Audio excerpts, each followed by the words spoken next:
Warning: the following video reviewed on YouTube or through YouTube contains frequent swear words, and also the N word. So someone may find it offensive. We could have muted it, but then we would probably have to mute it or mute the entire video. Claims of plagiarism that perhaps aren't. Quote, interesting debates can be good video. We have looked back at the 1-year-old live show debate on Sarnita TV between Sarnita, the host, and Shaka Ahmose, a Kemetic adherent, self-stated scholar and self-proclaimed goat, the minister Black Jesus. By goat he means that he's the greatest of all time. He's a minister that knows the Bible better than anyone else, and he's a scholar, etc. He's got quite a big ego, even though sometimes he says, no, I'm not saying that. Have a couple of communications with him, and he wanted us to debate him, but obviously we're down under, and it costs money to ring in and continually be on that show and debate this guy, Black Jesus minister. He states he is all religions: Hebrew, Israelite, Christian, Kemetic, Muslim, and even Voodoo, we believe. Note, there is a lot of banter. Again, there is a lot of banter, a lot of cussing, swearing, and name calling, the use of the N word quite frequently, which we had no control over, and if we muted all of it, we may as well have muted the entire video. We begin with Shaka Ahmose's opening statement. One of his opening statements. Without further ado, so here's my position. My position is this. To me, the comparison of the Bible and Kemetic literature, I think it's a poor name for the debate. And being that Tazoria chose it, all it does is go to show you, it puts his ignorance on display. With all of the Kemetic literature in the Bible, how are you comparing the Bible to Kemetic literature when it's Kemetic literature in the Bible? Here, he is referring solely to a certain chief or leader of the US Hebrew Israelites, who he calls Captain Israel, i.e. Captain Zariak. And he states, as all of them are essentially, all they're essentially doing is connecting Kemetic literature with Kemetic literature, from the Bible containing Kemetic literature with Kemetic literature according to Shaka Ahmose. All you're essentially doing is comparing Kemetic literature to Kemetic literature. So what it really should be titled is the Kemetic literature in the Bible better than the Kemetic literature writ large? That's what the title should be, right? Because when he says the Bible and uses this catchphrase, right, which it was not called, nobody called it the Bible when it was written. Nobody called it the Bible when it was the Septuagint. Nobody called it the Bible when it was the Torah, right? Nobody even called it the Bible when it was the Tanakh, right? Nobody called it the Bible when it was the Pentateuch. So you got all these different names for this book, but the only one they can use is the Bible in their Black Americanism. Okay, he's right in saying nobody called the Bible when it was written and completed as a whole, or as we have it. Yet the Greek word used by many is biblios, which means a or the book of books. Contains 66 books or so. Nobody called it the Bible when it was the Septuagint. Nobody called it the Bible when it was the Torah, the Tanakh, the Pentateuch, etc. He's very correct there.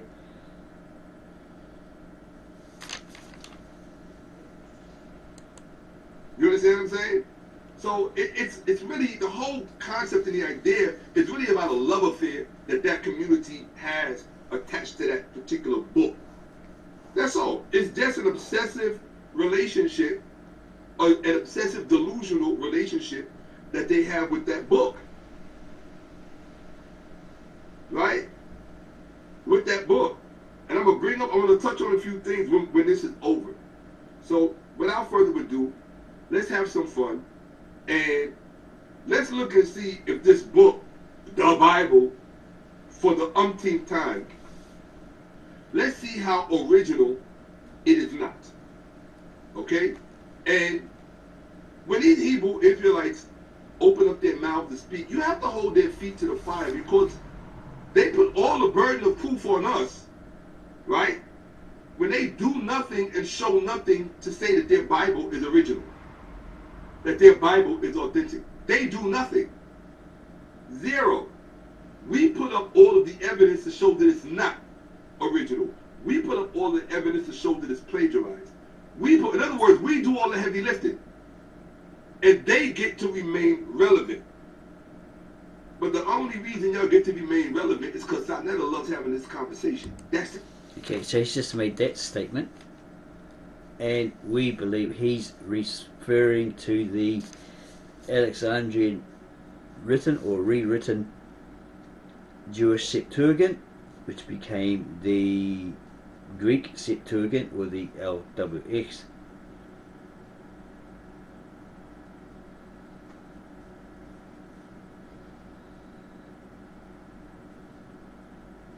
And they relate to the modern Americanized modern English Bibles, modern Americanized English Bibles that we have today, that many preach from and teach from, and say it's the words of God, infallible, the truth, etc., etc.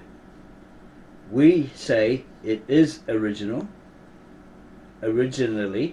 if it was first, this is scripture-wise,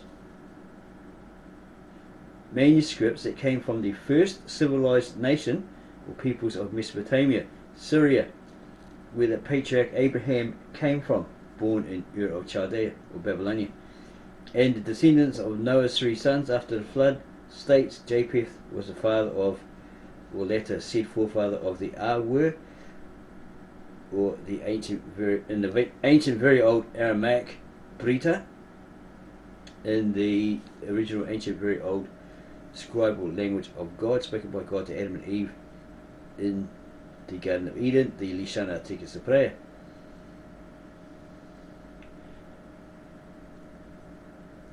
Translated by native-born Aramaic-speaking translator Victine Alexander from Mesopotamia, Syria. So let's have a look at what it actually says here. Genesis 10, this is from the Tav Esheret, Lishan Atika Saprea, sacred scribal language of God, spoken by God, translated into English by Victine Alexander. And here's the lineage or the genealogy list of Genesis 10 or Brita 10. And it states here the children of Ham. In your English Bibles it would have Ham, but basically it's like the K and the H in the Aramaic and the Egyptian is like Ham. Okay, we're Cush, Mitzrayim, Put, and Canaan. So it's a footnote indication here. So have a look at that. 10:6, literal Aramaic name, Egyptians. So they were the Egyptians. They eventually became the Egyptians. The Mithraim in Hebrew. They occupied Canaan. Historically they invaded it and they set up fortifications, towers, etc. to warn them of invading hordes like the Hittites, etc. coming through that desert region to attack and invade and conquer Egypt. This is historical. and we're looking at Japheth.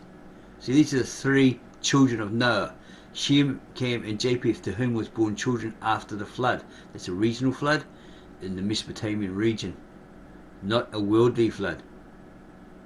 Okay, it's verified by the Aramaic translator, Victor Alexander, we believe, and also in a book that we have called the Timetables of History, the new third edition. It's actually quite old. New third revised edition by Bernard Grun from the Vernestein book, Culture File Plan. I think it's page 3, column G, something like that. We've done a video on that before. Okay, so here is his sons. The children of Japheth were Gomer, Magog, Madai, Javan, Tubal, Meshach, and Tiras, and they've got footnotes there, indications, and here they are here. The Germans, the Anglos, who became the Anglo-Saxons, the Medes, and the Greeks, but 10 to 5 little Aramaic names. The last 3 names do not resemble any names that the translator Victor Alexander was familiar with at that particular time, probably about 2000 and something, 5, something like that, rough guess, that this was published, translated and published. It will take some more time to find out, it will take some more time for him to find out the correct transliteration of the modern derivatives.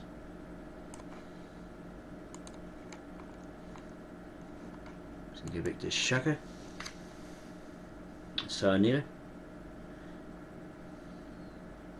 So again, it is originally in relationship to the original ancient, very old Tab Asherit manuscripts, Lisana Atika Sapraya, Old Testament, Brita, etc.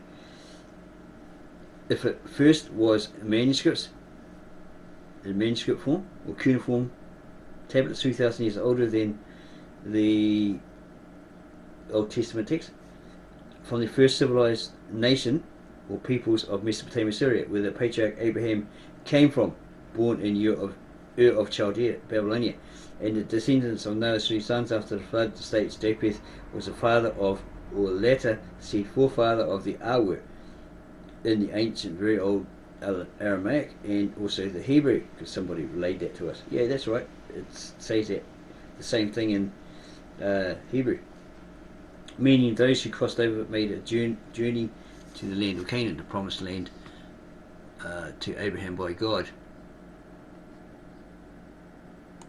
Okay, see if we can go here and find that, because it's Noah. Okay, here we go. Genesis or Brita in the Aramaic 11. Brita in Aramaic, Genesis in English 11. Verse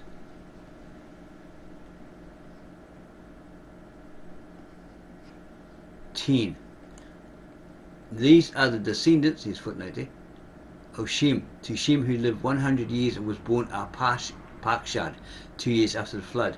And Shem's line after the birth of Arpachshad was 500 years, and to whom were born many sons and daughters.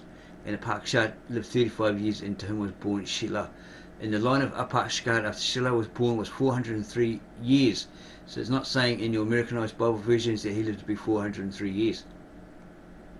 It's an incorrect transliteration. And to him were born many sons and daughters. And Shelah lived 30. I'm not sure what's going on here. Or maybe he lived to be when he was 30. And to him was born Eber. And Shelah's line after the birth of Eber was 403 years, and to him was born many sons and daughters. And Eber lived 34 years, and to him was born Peleg. And Eber's line after Peleg, his lineage, etc., etc. And it comes down here to Abraham. Terah lived 75 years, and to him were born Abraham, Ibrahim, Nahor, and Haran. These are the descendants of Terah. To Terah was born Abraham, Nahor, and Haran, and to Haran was born Lot. Okay, so that's obviously Abraham's nephew that he rescued, right, from Sodom and Gomorrah. And Haran lived during the lifetime of Terah's father in the land where he was born, Ur of the Chaldees. So his sons lived there as well, right? 29. Abraham and Nahor consecrated for themselves women. So they basically got themselves these women. They had this union with these women. Okay, so it's a blessing, right? And the name of Abraham's woman was Sarai, and the name of Nahor's woman was Milcah, daughter of Haran, who was the father of Milcah and Iscah, and so forth, right? And it happened that Sarai was barren, she had no children, because God closed up her womb. And Terah fetched his son Abraham, Haran's son, and his grandson Lot, and Sarai, his daughter-in-law, and the wife of Abraham, his son, and he went out with them from Ur of the Chaldees to go to the land of Canaan. And they came as far as Haran and settled there. So they hadn't got there yet. And the age of Terah was 205 years, and he died in Haran. So this is before they actually got to Canaan. They went in there and dwelt there. And here's the footnotes.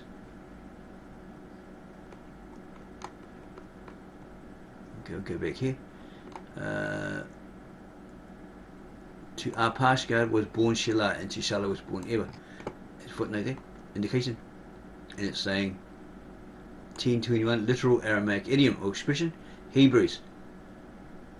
So he was, the Hebrews are named after, probably from his name, Eber, Heber, in your Americanized modern English Bible versions.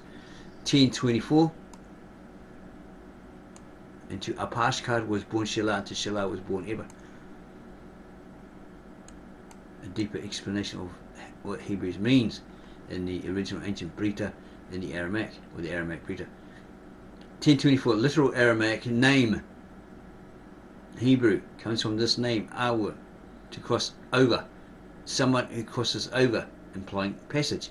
So they crossed over and made a journey eventually into Canaan. We believe that's what it's referring to. So we go back to Shaka and Sandia. And I understand why. Because we both come from the same place. And that's something very special that we need to talk about. Sandia and I both come from the 60s. And if you remember anything about the black community in the 60s, church had the ultimate authority. Even more so than the government. That's why anytime there was any real beef, it was the church that ended up in front of it. Yeah, well, as we've seen on another video and reading a book, something like that, the church said, the Roman Catholic Church, to be exact, said, here's the Bible, their form of scriptures, coming from translations from scribes, monks, translator, Martin Luther, father of the Reformation apparently, Tyndale, Wycliffe, etc., all those church fathers that were of that Roman Catholic Church persuasion.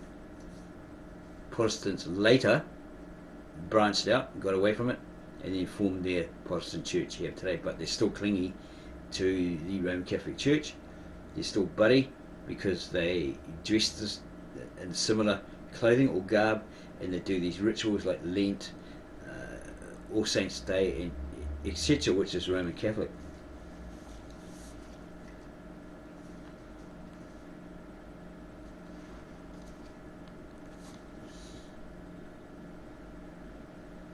So yeah, that church said, here's the Bible, their version, their corrupted scriptures down through the centuries, and they gave it to people and says, we give you this Bible as the authority, etc., etc.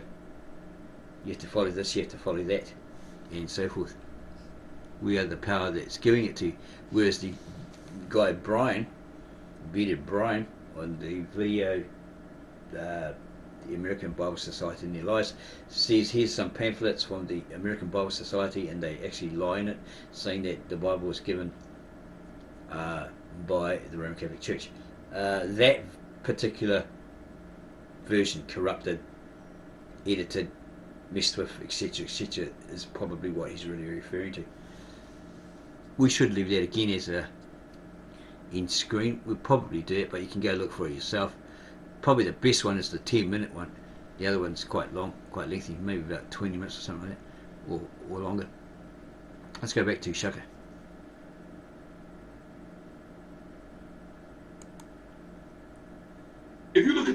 right now, black people are the only people that have a minister, a pastor, and how that extended to so many other things in our reality as black people here in this world. This is the real motor. We're jumping literature in it. Right? And that's another thing that we're going to be talking about too. Hebrew Israelites didn't write that Bible. So you need to stop lying about that. Right? You too, that's your belief mental disorder. You believe the narrative in the Bible is true because you can't separate narrative from history. Historically, the people that wrote that Bible were Hellenistic Jews, Greek-speaking and Greek-thinking Jews. At the library at Alexandria in the 2nd century BCE. That's who wrote that Bible, and it was Ptolemy II Philadelphus who underwrote it and financed it. That had nothing to do with Hebrew Israelites. Okay, so he's made a statement there that that particular Bible, or the Bible, has come from the era of Alexandria. He again is referring to the Septuagint,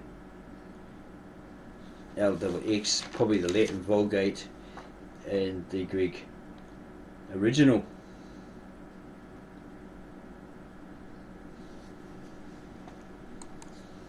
Hebrew Israelites are characters in that narrative that were given attribution as subjects in the narrative.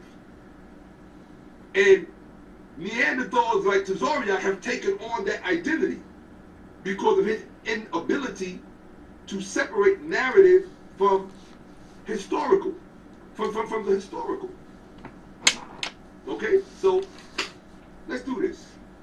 All right, I'm going to share my screen. Senator, I'm probably your biggest fan. That's why I be wanting you to pay attention. I'll be like, I like seeing your reactions when I be showing the shit.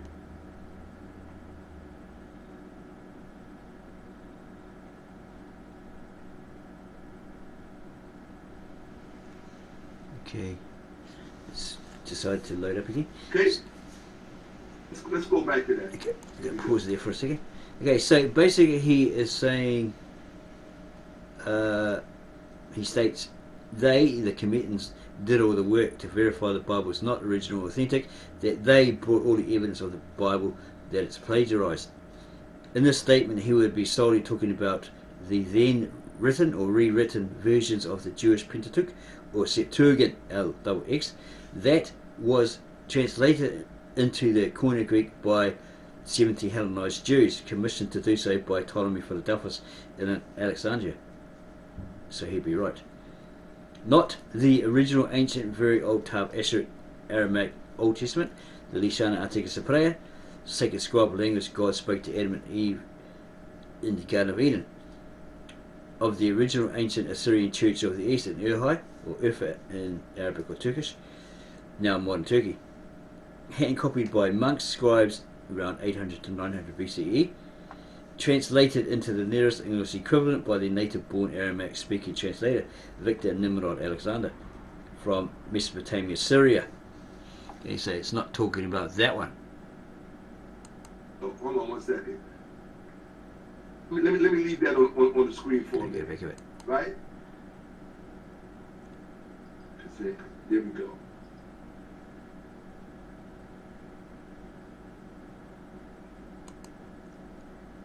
So what Shaka Ahmose did was he did a cover for Sarnetta here, the host. So dealing with it. Right? So Of a book. let's deal with it. If we're going to deal with it, then let's deal with it.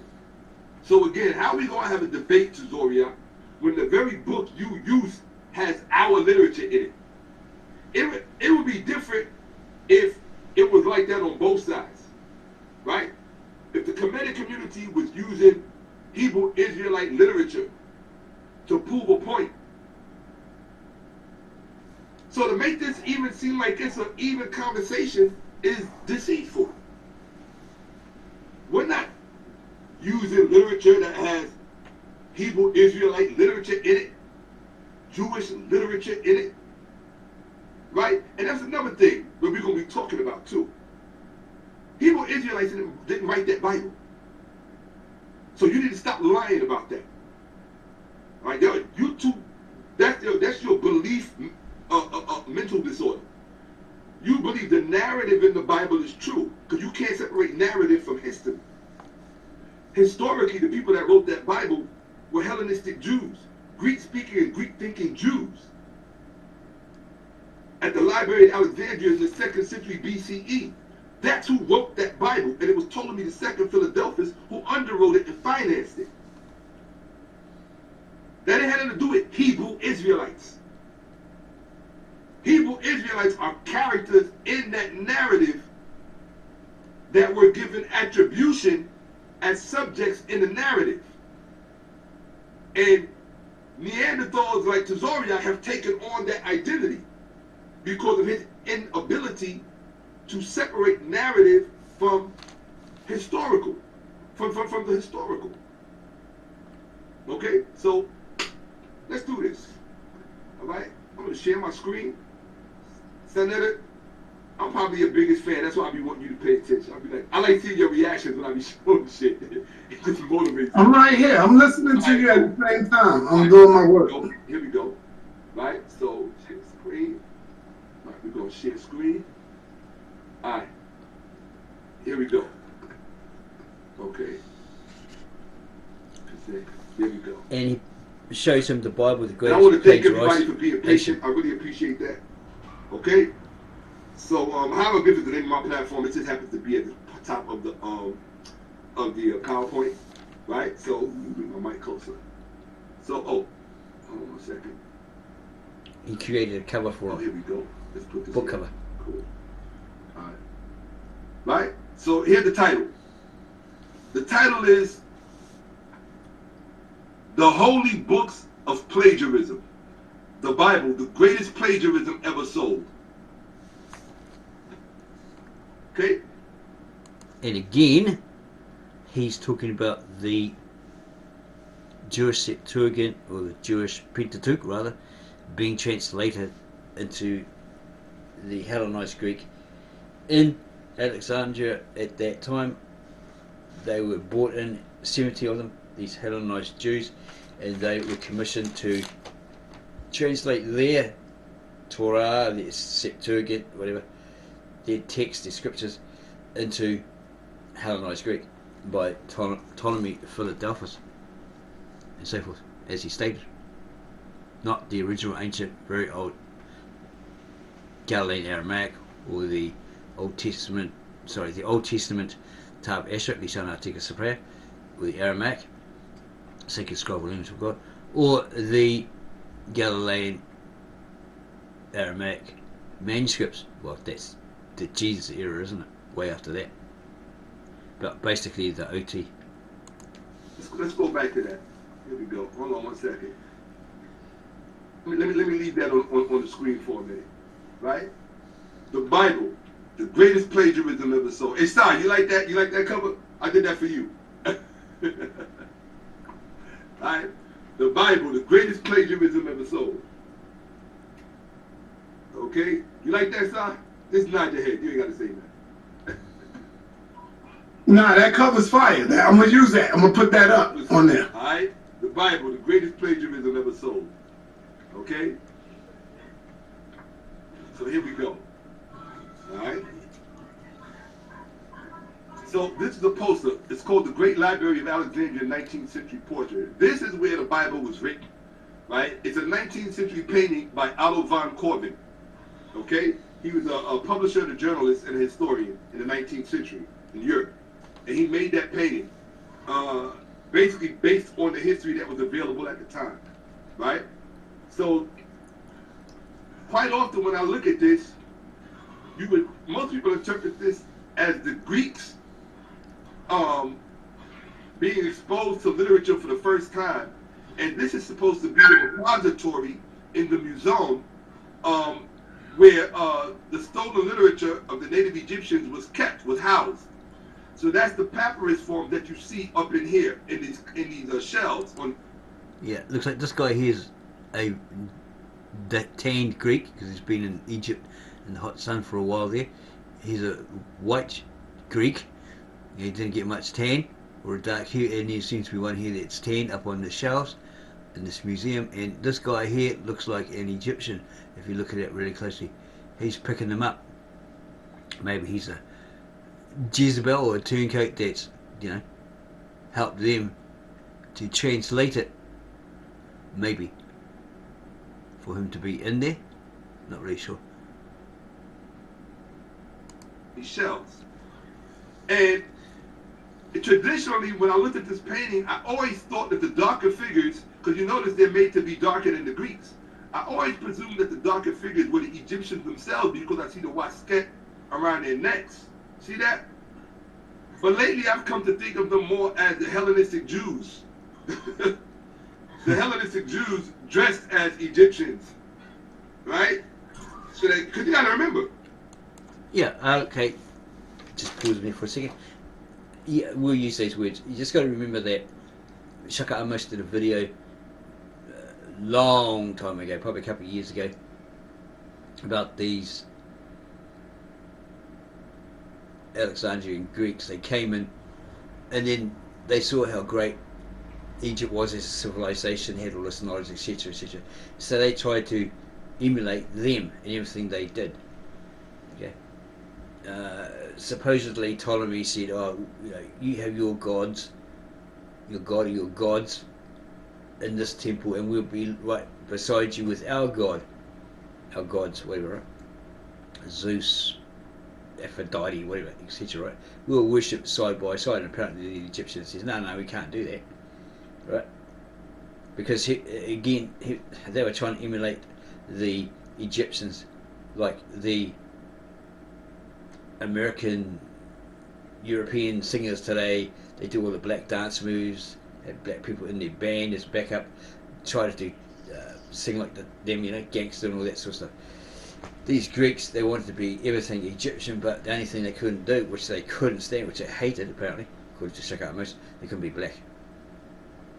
So when they refused them worship in the same temple, after they did still plagiarize everything, like the gods, was it Osiris, Horus, and is it Semiramis or Seraphis? Yeah, those three, they stole them, right? Incorporated into their new plagiarized religion. Some went back to Greece and said, "Hey, we got these brilliant ideas," probably Pythagoras, people like that, right? Those people orientated mathematicians, etc., etc. It says, "Hey, we got this great new philosophy, got this great new this, great new that," and the philosophy in Athens was already established. So these senates, people of the senator says, "No, we're not going to change it because this is Greek. That's not. We're going to stick to this because it's always been like this, right?" So they excommunicated these people, or they banished them, or even killed them to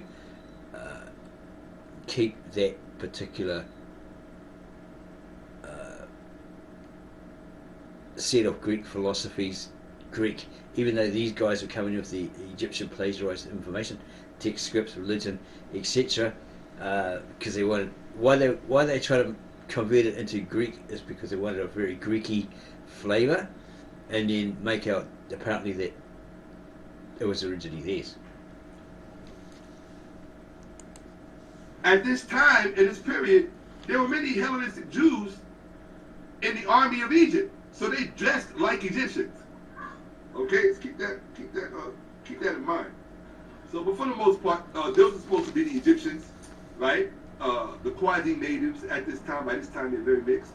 But it's them teaching the Greeks, introducing them to the literature, and that's how a lot of that stuff ended up in the library at Alexandria. This is another famous painting called "The Burning of the Great Library" by Herman Cole from 1876, also in the 19th century, right? So, yeah, also from the 19th century. He was a German classical philologist, okay? And this is when the harbor at Alexandria caught on fire, which purportedly led to other things catching on fire, namely the library at Alexandria, okay? Which also burnt down, which is a convenient way of discussing the destruction of the evidence of the literature at that museum. Yep, right? very so convenient. Let's continue. Okay. Now Very I know convenient. that many of you have seen Jabari talk about this, my brother. right? He's spoken about the relationship between Amen. He's another Kemetic orientated minister that appears on Sarnita TV a lot. Bald head, glasses, beard, and he loves to speak. Doesn't like other people talking when he's talking, all that sort of stuff. A more down to earth, calmer version of Black Jesus minister. And the book of Proverbs. I was going to do it years ago, but I just got caught up in other things, and you can't present everything at once. So he had the distinction of being able to elucidate on that before I got the chance to do it.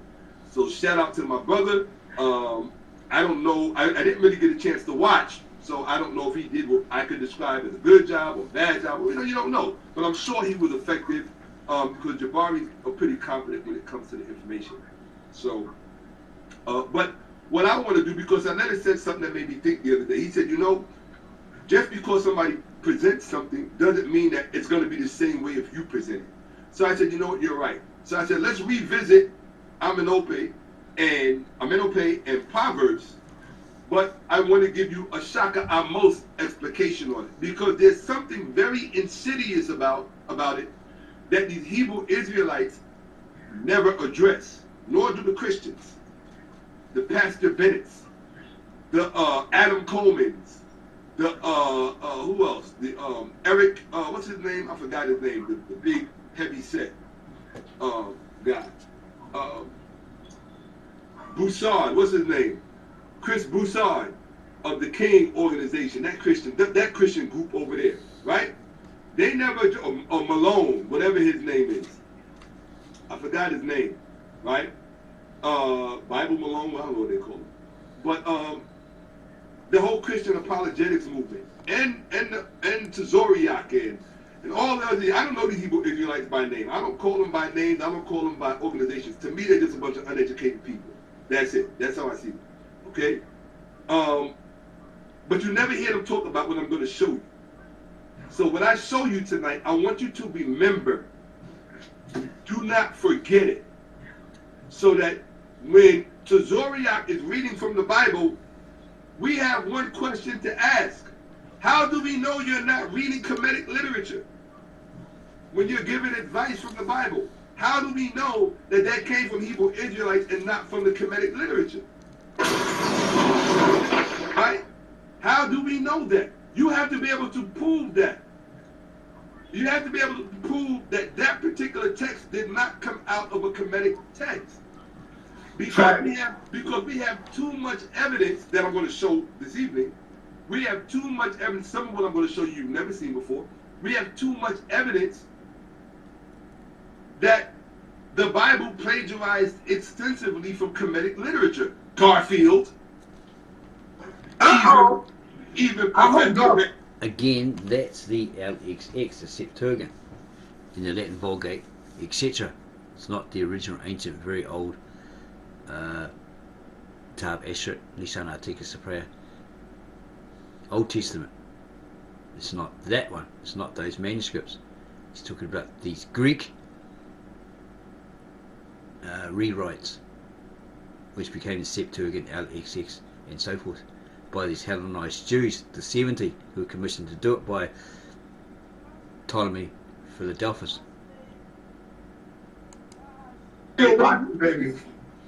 Okay, and Reggie's my teacher, but I will still draw that line in the sand. It doesn't matter who you are. You are not bigger than the evidence. Reggie, your teacher? Right? Yeah, of course Reggie's my teacher, no question about it. Reggie don't consent to